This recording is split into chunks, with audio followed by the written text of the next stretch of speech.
जय श्री राम दोस्तों, नमस्कार। कैसे हैं आप सब? आशा करता हूं कि आप सब अच्छे ही होंगे। श्रावण शिवरात्रि की आप सबको हार्दिक शुभकामनाएं।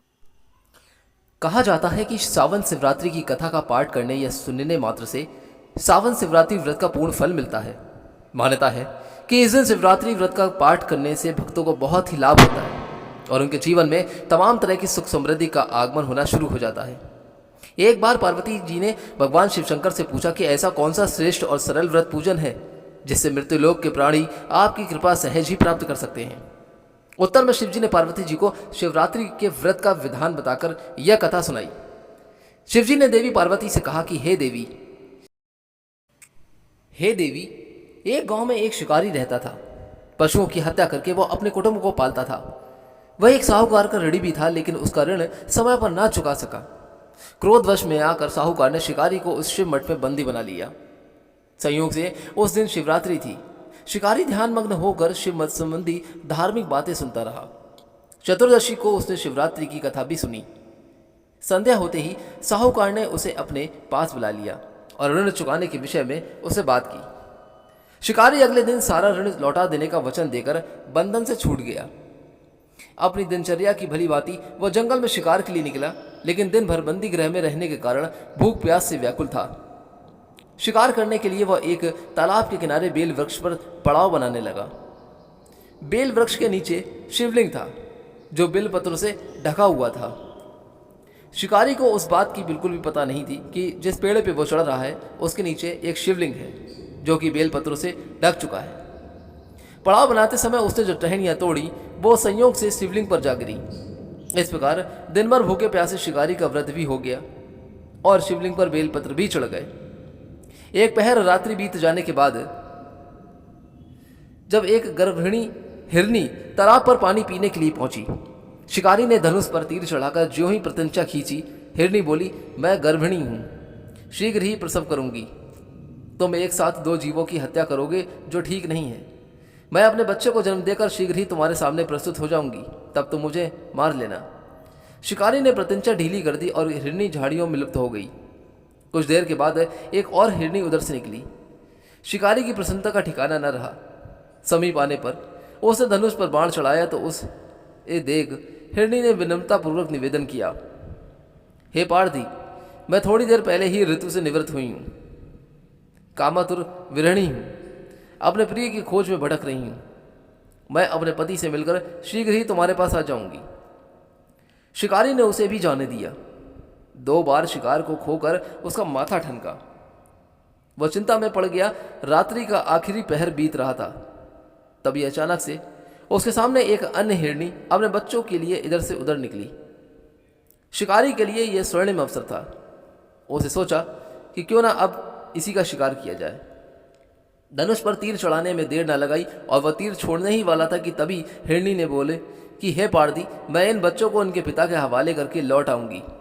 इस समय मुझे मत मारो। शिकारी हंसा और बोला, सामने आए हुए शिकार को छोड़ दूं? मैं ऐसा मूर्ख नहीं। इससे पहले भी मैं 2 बार अपना शिकार खो चुका हूं। मेरे बच्चे भूख प्यास से तड़प रहे होंगे। उत्तर में हिरनी ने फिर कहा, जैसे तुम्हें अपने बच्चों की ममता सता रही है, ठीक वैसे ही मुझे भी, इसलिए सिर्फ बच्चों के नाम पर मैं थोड़ी देर के लिए जीवन दान मांग रही हूँ। हे पार्थी, मेरा विश्वास कर, मैंने इनके पिता के पास छोड़कर तुरंत लौटने की प्रतिज्ञा करती हूँ। मैं जरूर आऊँगी तेरे पास, तू चिंता मत कर। हिरनी का दीन स्वर सुनकर शिकारी को उस पर अचानक से दया आ गई और उसने उसको भी जाने दिया। शिकार के अभाव में बेलवृक्ष पर बैठा शिकारी बेलपत्र तोड़ तोड़ कर नीचे फेंकता जा रहा था। पाँव फटने की हुई तो एक हष्टपुष्ट हिरन उसके साथ रास्ते में आया। शिकारी ने सोच लिया कि इस शिकार का वो अवश्य ही शिकार करेगा। शिकारी की तनी प्रत्यंचा को देखकर हिरन विनती स्वर में बोला, हे पार्थी भाई, यदि तुमने मुझसे पूर्व आने वाली 3 हिरनियों तथा छोटे बच्चों को मार डाला है तो मुझे भी मारने में बिल्कुल भी विलंब मत करना, ताकि उनके वियोग में मुझे एक क्षण भी दुख ना सहना पड़े। मैं उन हिरनियों का पति हूँ। यदि तुमने उन्हें जीवन दान दिया है तो मुझे भी कुछ क्षण के जीवन दान देने की कृपा करो। मैं उनसे मिलकर तुम्हारे सामने उपस्थित हो जाऊंगा। और मैं आऊँगा जरूर, ये मैं तुमसे वादा करता हूँ। कहीं तुम ये ना समझो कि मैं जा रहा हूँ तो मैं लौट कर ना आऊँ। ऐसा नहीं है पारदी, तुम मेरा विश्वास करो। मुझे कुछ क्षण के लिए जीवन दान दे दो, लेकिन मैं वादा करता हूँ कि मैं वापस लौट कर जरूर आऊँगा। ऐसे शिकारी के से उसने हिरन ने कहा। हिरन की बात सुनते ही शिकारी के सामने पूरी रात का घटना चक्र घूम गया। उसने सारी कहानी हिरन को सुना दी। तब हिरन ने कहा, मेरी 3 पत्नियां जिस प्रकार प्रतिज्ञाबद्ध होकर गई हैं, मेरी मृत्यु से अपने धर्म का पालन नहीं कर पाएंगी। अतः जैसे तुमने उन्हें विश्वास पात्र मानकर छोड़ा है, वैसे ही मुझे भी जाने दो।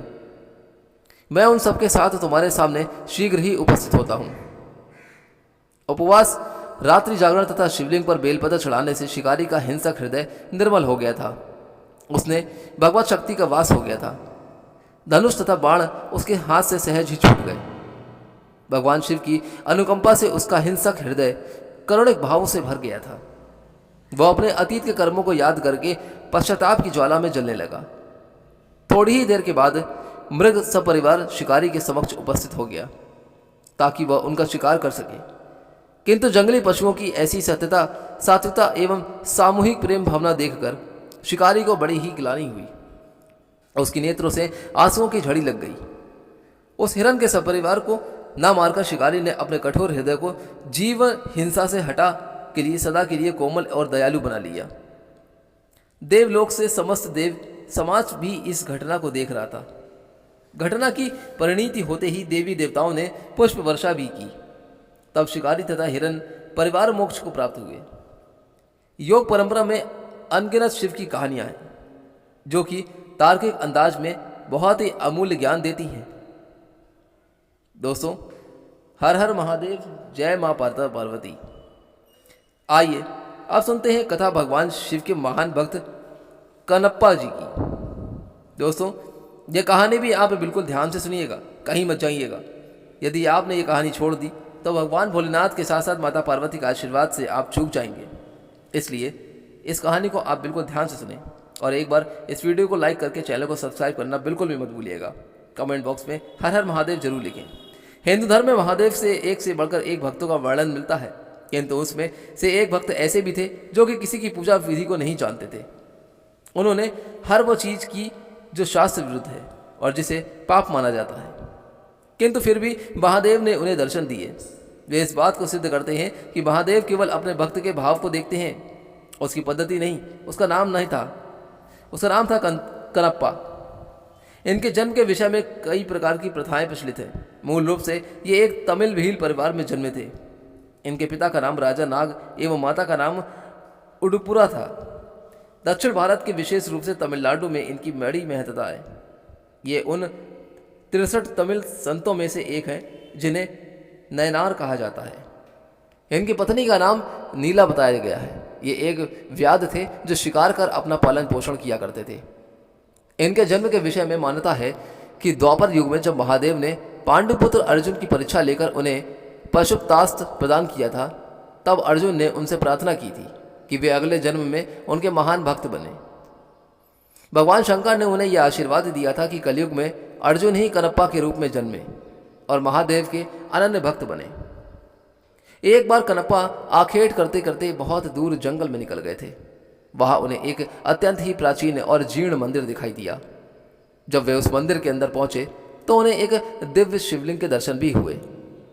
उसके दर्शनों से ही कनप्पा के मन में शिव भक्ति का संचार हो गया था।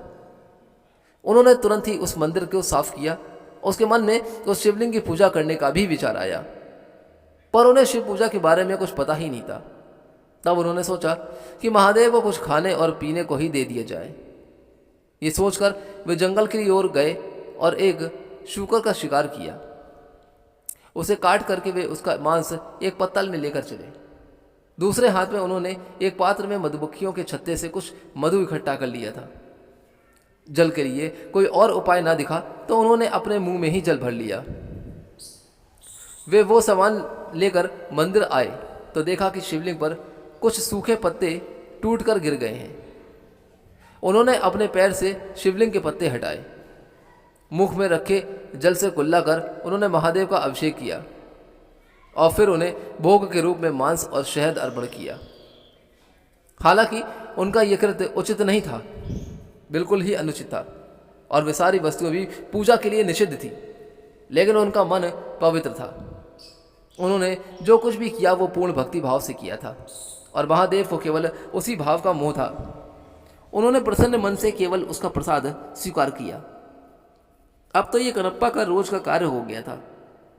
वो प्रतिदिन उसी प्रकार से पैरों से पत्ते साफ करके मुंह के कुल्ले से शिवलिंग का अभिषेक करते और उन्हें खाने के लिए मांस और मधु यानी कि शहद अर्पण करने लगे। जंगल में एकांत में स्थित उस मंदिर में महादेव जी की पूजा करने के लिए एक पुजारी भी आते थे, जो बहुत ही बड़े शिव भक्त थे। कनप्पा की पूजा करने के बाद अगले दिन जब वे आए तो देखा कि पूरे मंदिर में वहाँ कम मांस के टुकड़े पड़े हैं। वे बड़े दुखी हुए और तत्काल ही मंदिर को जल से धोकर पूजा की और स्वच्छ पुष्प भी चढ़ाए। किंतु अब रोज रोज उन्हें मंदिर में मांस मिलने लगा। ये देखकर कि एक दिन उन्होंने निश्चय किया कि पता नहीं कि ये कौन है जो यहाँ पर हर रोज मंदिर को अपवित्र कर रहा है और मांस के टुकड़े यहाँ पर डाल देता है। देखना चाहिए था। इसीलिए उन्होंने यही सोचकर वो रात को वहाँ रुक गए। रोज की तरह कनप्पा वहाँ पर आए और उन्होंने पैर से पुजारी द्वारा शिवलिंग पर चढ़े हुए पुष्प हटाए, कुल्ले से शिवलिंग का अभिषेक किया और फिर शिवलिंग पर मांस और मधु चढ़ाया। पुजारी जी मंदिर के पीछे एक कोने में छिपकर ये सब कुछ देख रहे थे। उन्होंने ये देखकर बड़ा क्रोध आ रहा था। वे ये तो समझ गए कि कनप्पा ऐसा केवल भक्ति के कारण ही कर रहे थे, जानबूझकर नहीं, किंतु फिर भी उन्हें उसका कारण बड़ा ही घृणित और अनास्तिक लगा। उसी समय उनके मन में विचार आया कि मैं इतने समय से शुद्ध चीज़ों से महादेव की पूजा करता हूँ, फिर भी मुझे उनके दर्शन नहीं हुए।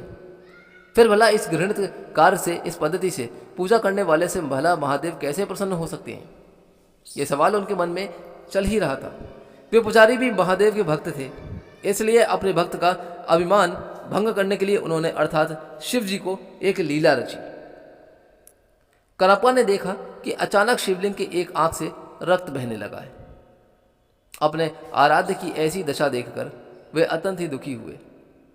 उसने पास पड़ी जड़ी बूटियों को शिवलिंग के नेत्र पर लगाया, किंतु रक्त का बहना नहीं रुका। उसे समझ में नहीं आ रहा था कि क्या करना है और क्या नहीं। उधर छिपकर ये सब देख रहे थे पुजारी को भी कुछ समझ नहीं आया। उन्हें लगा कि अवश्य ही कनप्पा के इस कृत्य को से महादेव अप्रसन्न हो गए हैं और उनके नेत्रों से रक्त बहने लगा है। वो ऐसा ही विचार अपने मन में कर रहे थे और उधर कनप्पा मारे दुख के रोने लगा था। तभी उन्होंने सोचा कि यदि मैं अपनी एक आंख इस पर लगा दूं तो शायद रक्त का बहना रुक जाए। यह सोचकर उन्होंने अपने एक बाण से अपना एक आंख निकाला और शिवलिंग के नेत्र पर रख दिया। इससे रक्त का बहना बंद हो गया। फिर क्या था, कनप्पा की प्रसन्नता का ठिकाना ना रहा। तभी शिवलिंग के दूसरे नेत्र से रक्त बहने लगा। अब तो कनप्पा को इसका उपचार मिल चुका था, इसलिए उसने अपने दूसरे नेत्र को भी बाण से निकालने का निश्चय किया और उसने अपना दूसरा नेत्र भी बाण से निकाल दिया। तब उसे ध्यान आया कि दूसरा नेत्र निकालने पर तो वो कुछ देख नहीं पाएगा, फिर सही स्थान पर नेत्र कैसे लगा पाएगा। ये सोचकर उसने अपने पैर का अंगूठा शिवलिंग के नेत्र पर रखा ताकि वो नेत्रहीन होकर भी अपने नेत्र सही स्थान पर लगा सके।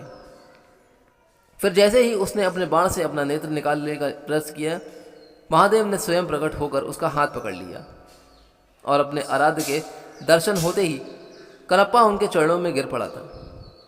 महादेव ने उसके दोनों नेत्र को ठीक कर दिया। तब बाहर छिपकर ये सब देख रहे ब्राह्मण पुजारी जी भी अंदर आकर महादेव के चरणों में गिर पड़े। उन्होंने कहा कि हे महादेव, हे मेरे भोलेनाथ शिव शंभू, मेरे मन में अहंकार आ गया था। मैं आपका बड़ा भक्त हूँ, किंतु आज कनप्पा ने ये मेरा अभिमान तोड़ दिया है। इनके कारण ही मुझे आज आपके दर्शनों का सौभाग्य मिला। आज मुझे समझ में आ गया कि आपको केवल भाव से ही प्राप्त किया जा सकता है, किसी भी पूजा या पद्धति से नहीं। तब महादेव ने दोनों को आशीर्वाद दिया और अंतर्ध्यान हो गए। वर्तमान में आंध्र प्रदेश के तिरुपति जिले के कालहस्ती नामक जगह पर महादेव का वही शिवलिंग श्री कालहस्ती महादेव के नाम से स्थापित है। और ऐसा माना जाता है दोस्तों कि भक्तराज कनप्पा ने इसी शिवलिंग पर अपने नेत्र अर्पण किए थे। तो ये शिवलिंग आज भी वहीं पर बना हुआ है। जिसे श्रीकालहस्ती महादेव के नाम से जाना जाता है। तो आशा करता हूं दोस्तों कि ये वीडियो, इस कहानी कथा को आपने जरूर पसंद किया होगा। आशा करता हूं कि अगर ये कहानी कथा आपको अच्छी लगी हो तो यहाँ से जाने से पहले एक बार इस वीडियो को लाइक करके चैनल को हमारे सब्सक्राइब जरूर कर दीजिएगा। दोस्तों आगे दीजिए, जल्दी ही मिलूंगा फिर कोई और अच्छी वीडियो या फिर कहानी को लेकर। तब तक आप अपने जीवन में खुश और स्वस्थ रहें। श्रावण शिवरात्रि की दोस्तों आप सभी भक्तों को हार्दिक शुभकामनाएं। कमेंट बॉक्स में हर हर महादेव, ओम नमः शिवाय लिखना मत भूलिएगा। तब तक के लिए जय श्री राम,